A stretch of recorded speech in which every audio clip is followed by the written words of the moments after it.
beginning. It's always an exciting time of year.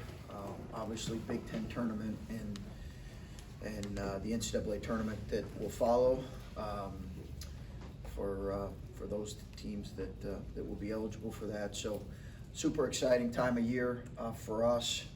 Looking forward to it. Obviously, we play an outstanding opponent in Purdue.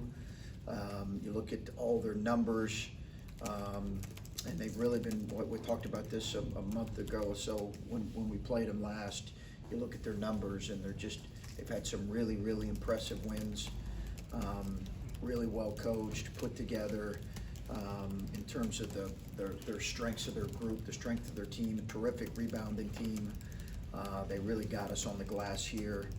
They're physical, they're very physical, great at turning you over, terrific, #1 in the league in turnover percentage. They can shoot it and they can score it in the deep post area. Looking forward to the challenge for sure tomorrow night. Want to congratulate Caleb on being named all conference. Great honor for a kid that's had, I think, an outstanding year on both ends, and I think that sometimes gets lost. He's the other day was not collectively our best defensive output, but he's been really consistent. His effort and his impact on both ends. So I really congratulate him on a league this good to be named all conference. Congratulations to him. Kyle is day to day.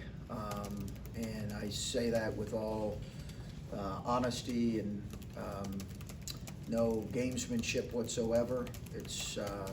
He's day to day. So that's kind of where we're at.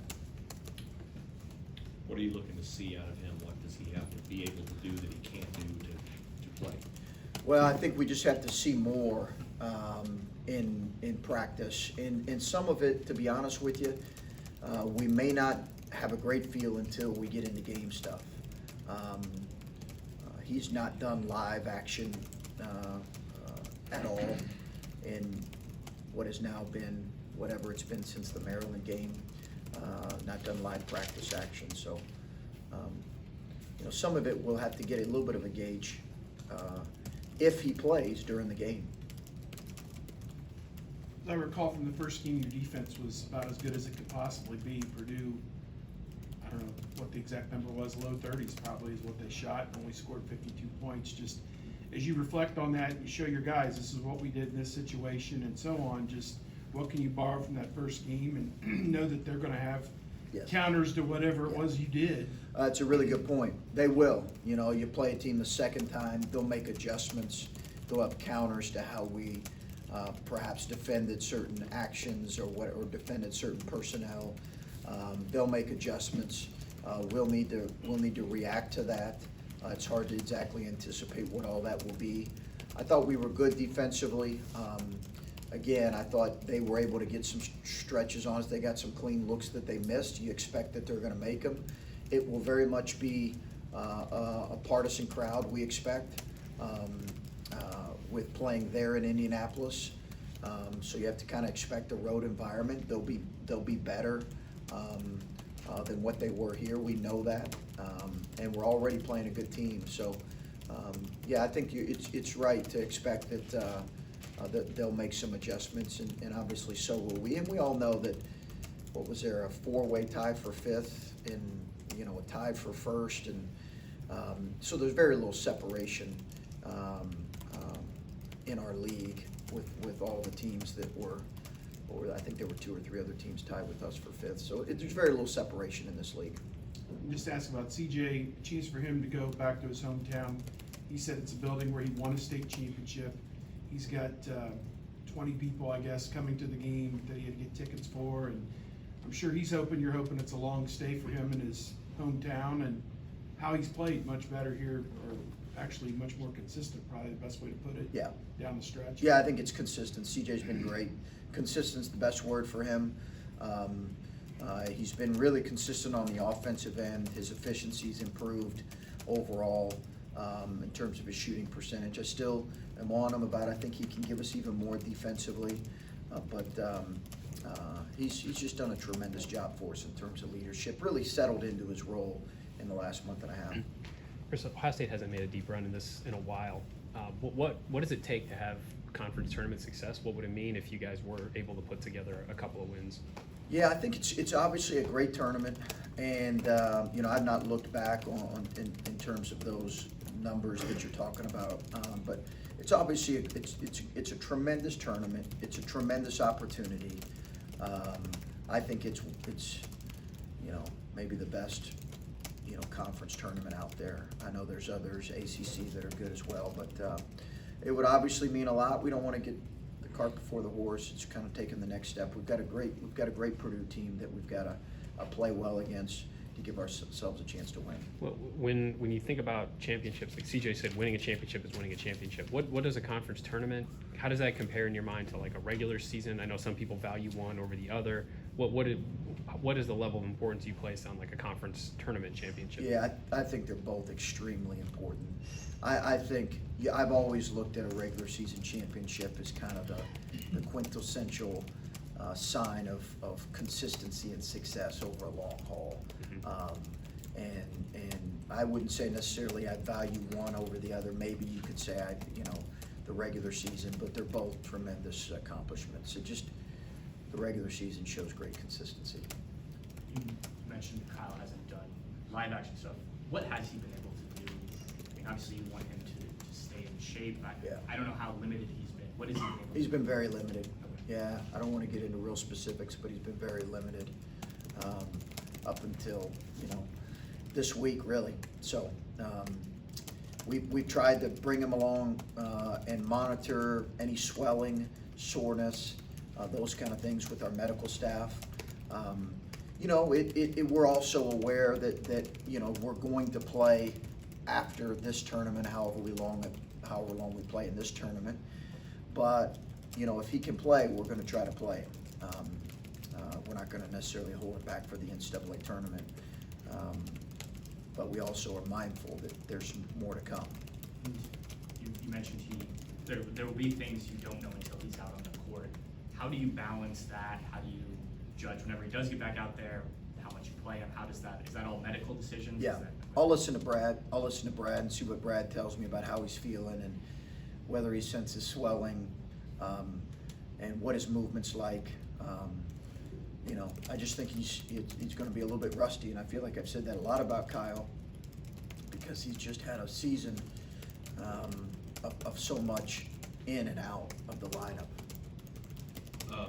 CJ has always seemed like a pretty mature guy, and I'm wondering how much that came into play as you guys were going through January and kind of pulled yourselves out of that funk. Yeah, a big part, played a major role. I think his maturity, his understanding of what college basketball looks like playing in a power league like the ACC. I think his character, really was evident. Maturity, character, stick-to-itiveness, ability to continue to push through. And it wasn't just him; it was a number of our guys. But I do think he played a prominent role in it. For a guy like him, I know he was here all of last year, but he couldn't play.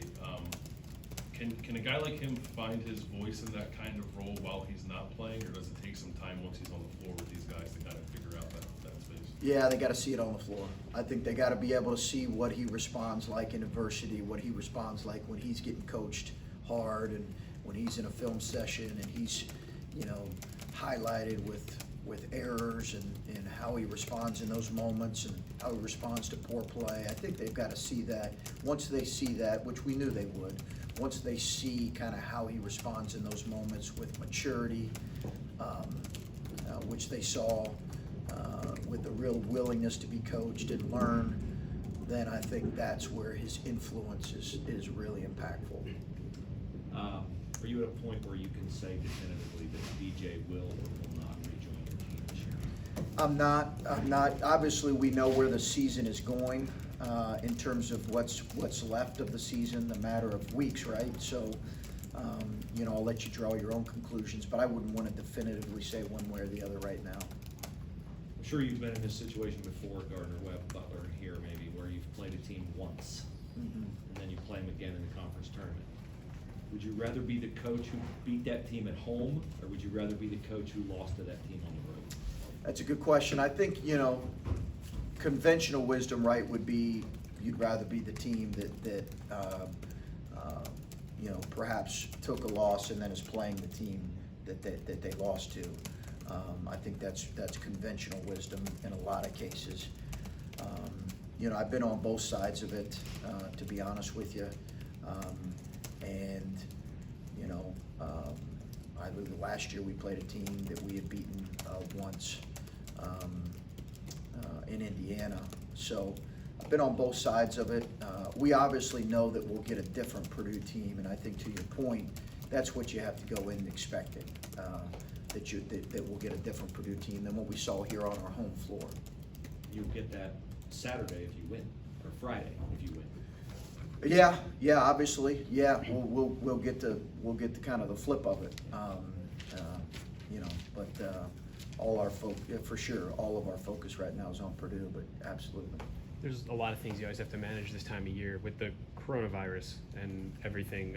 Has that impacted preparation in any way? Do you have to address it with your guys, make sure they're not worried about it? I just wonder what sort of impact the last maybe 24, 48 hours have had on you and the potential, I don't know, maybe you don't play in front of fans. Like, I guess that sort of stuff is happening around the country. How has that impacted you guys as a team, if at all? We talked about it yesterday. We refreshed with our guys the importance of just taking care of themselves, getting appropriate sleep. We went through the whole, probably what you guys did with your family, your kids, the whole washing hands. So I think we went through them, and we talked to them in specific ways about things that we're going to keep in mind to try to protect them. I've encouraged them if they don't feel comfortable. I've encouraged them that, unfortunately with fans right now, you may not want to shake hands, you may not want to sign things, it might not be in your best interest to do that. We just had those conversations. I don't know where this is headed. I think we all know it's really a fluid situation. So I'm not sure where it's all headed. I do think there'll continue to be some things that will really impact the NCAA tournament. And then when you look back, I know you still have conference teams to play with conference season being over. Where do you think, obviously you had more wins and you've talked about the offense and the defense, where do you think this team body work in the Big Ten this year compares to what you did last year? Certainly better. Yeah, certainly better. Certainly a step forward in a lot of ways. Obviously, you look at a couple, Adam, we were 16-2 at home, and what were we, 8-2 in league games, that would be. And, you just look at a couple where you just, they're gonna bother you for the entire offseason, especially given how compact this league was, from what was it, 1 through kind of 8 or 9. I think our development and growth throughout the season was really good. Obviously, you never want to start 2-6, but to finish 9-3 was a real testament. Certainly considerably better than last year, but obviously, we continue to have goals to push forward in terms of what we want to do. I think for these guys, for this team, for people talked about our Illinois game and them having things to play. I thought we had a lot to play for. Obviously, to have a winning Big Ten record, and to be able to do some things and to finish well was really important to us. So some positives and also some things that we'll take and learn from. We were talking to CJ and Caleb. They were talking about how Andre is a guy who's kind of built for tournament time, and how he does the little things and how he defends. Could you speak to Andre's importance when it comes to win-or-go home situations? Yeah, I think Andre's, he's kind of the ultimate guy that can do a lot of different things and do a lot of different things well. As I told him, I was disappointed. I didn't think we had the necessary collective effort defensively. I thought we were really good at times, offensively against Michigan at times. But I just think to beat a team of that caliber, he's got to lead the way with his effort more in that setting. And, you know, that's our expectation for him, because that's who he's been. Honestly, that's who that young man's been. Have you guys talked about, or are you taking any precautions different from your normal traveling methods because of Corona? Guys in their own single rooms, eating, training table differently, travel differently, anything? No, not at this time, but it's, like I said, fluid. I mean, I was given updates this morning on some potential changes for us in terms of kind of what our coach's travel schedule could be like in regards to recruiting. I don't want to get into the specifics of that, but I think you're given updates consistently on that.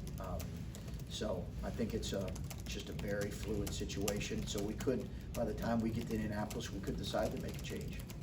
I might be mistaken, but is Kyle's ankle injury on the same leg that he had the right leg injury with? I believe it's, It's his right ankle. yeah, I believe it is. Is that at all come into play when you're saying that he's already had some type of injury on that? Not really. It's really isolated just to that. The leg injury was a concern for us, you know, in between his appendectomy and his ankle. But it's not really been a factor. It was just a really bad sprain. And then you talked about how you like having like a guy redshirting as a transfer from sitting out. Now, see, what's the benefit of, I guess, having a guy here where instead of like when you're having a guy transfer, you're explaining what his role may be. Yeah. He gets to see exactly where maybe like what he brings to the table is missing on a team. Yeah. You talking about like Justice? Or? Yeah. Yeah, I just think it's good for him to take a step back and see. You know, I think we're coming to a day when probably that won't be the case for everybody. Guys will be eligible right away. I think that's, whether it's in the next couple of years or who knows. But I think there's value in that. Get your feet under you a little bit. No kid likes to sit out, but it's been valuable for CJ. It'll be really valuable for Justice. Just so happened that Justice wouldn't have been able to play anyway with his injury this year. So in some way that's a blessing. But I think there's value in that. In what way did Couple that, more. that I guess helps? In what way did that help CJ in this year? Like Yeah. from the start of the season onward. I just think he had a chance to kind of see how we do things, and it probably helped him a little bit. But there's still growing pains that happen when you step into a role, especially like CJ did at the point guard. And obviously, Justice is going to have a big role as well next year. You have EJ stepping into the role he has and just sort of an increased offensive output from that specific position. Does that allow you guys to do something different as coaches offensively when you can get something out of him that, you know, Kyle gives you what he gives you, but it's Yeah. a little bit different when EJ It does is. that? Yeah, it is different, and it's really something we've been trying to move towards with EJ in the last 4 or 5 weeks. We've added stuff to our package, you know, within the last really 5 weeks for him, with him in mind, that we feel like fit him a little bit better. Early in the season, it was more he was kind of scoring off of just because he's wired to score. But we've tried to put in some stuff as we've got into league play that benefit him more. And I think he's just really grown in his confidence. You guys as a home team, I think 16-2 and those 2 losses, fewer than 5 points. What made you guys so good at home this season in your mind when you look back at it? Yeah, good. I think young teams play better at home. You know, I just think they do. They feel more comfortable at home. And I do think that benefited us. And listen, I think that it's a good question because we shot it so much better at home. But I think young teams just feel in a different level of confidence. You know, I think that obviously that's got to translate to some better play in the road here this year and in moving forward. And then I thought we had fantastic energy, particularly for the last month and a half, 2 months of the season with our home crowd. I thought we had fantastic energy. Is there an update or hope that Alonzo Gaffney will be available this weekend at all? No, he will not be available this weekend. No. Is he still part of the team? Yeah. Okay. All right, thanks. Okay, thanks, Thanks, guys. Chris.